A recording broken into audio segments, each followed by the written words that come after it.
Yes, my name is Tyler Allen. I've come to speak to you tonight about the tolling issue on the Ohio River Bridges project. I am not a resident of Clark County, Indiana, or Jeffersonville. I am an employer with employees from this side of the river in Jeffersontown, Kentucky. And I'm gratified to see that you are considering the issue as the closest representatives of the citizens of this community. I believe it is very important that you listen to your constituents and represent their voice, because this decision, and I understand the deep frustration, particularly on the part of many people in southern Indiana, because we have been talking about building a bridge across the Ohio River for nearly 50 years, longer than I have been alive.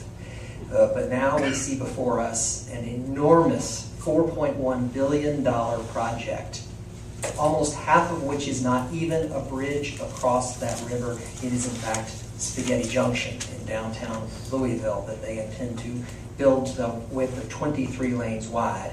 And this tolling regime is designed to pay for all of that. So every time someone crosses the river, whether it be on the East End Bridge or a downtown bridge, or perhaps on many of these bridges that we already have, they'll be footing the bill for this entire project. And there are examples elsewhere in this country, most recently in St. Louis, Missouri, where they were able to build a bridge and not put the entire onus of paying for it on the commuter shed state, which in this case is Indiana. There are nearly over 40,000 citizens of this and Floyd County and other surrounding counties that pay payroll taxes on the other side of the river and use those bridges a lot.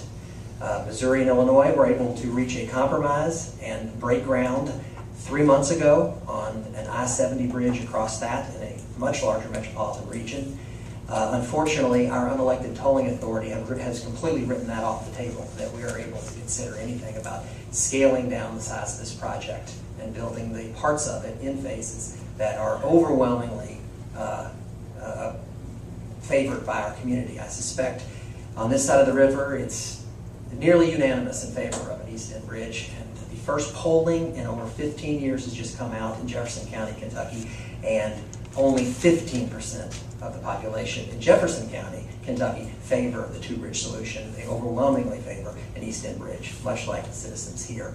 And so I implore you to consider this resolution to make it clear that there are some things that should not be on the table in their consideration. So thank you very much. Thank you, Tim.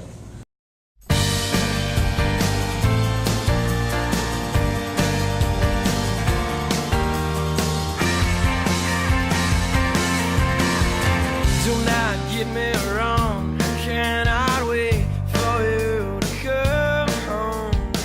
For now, you're not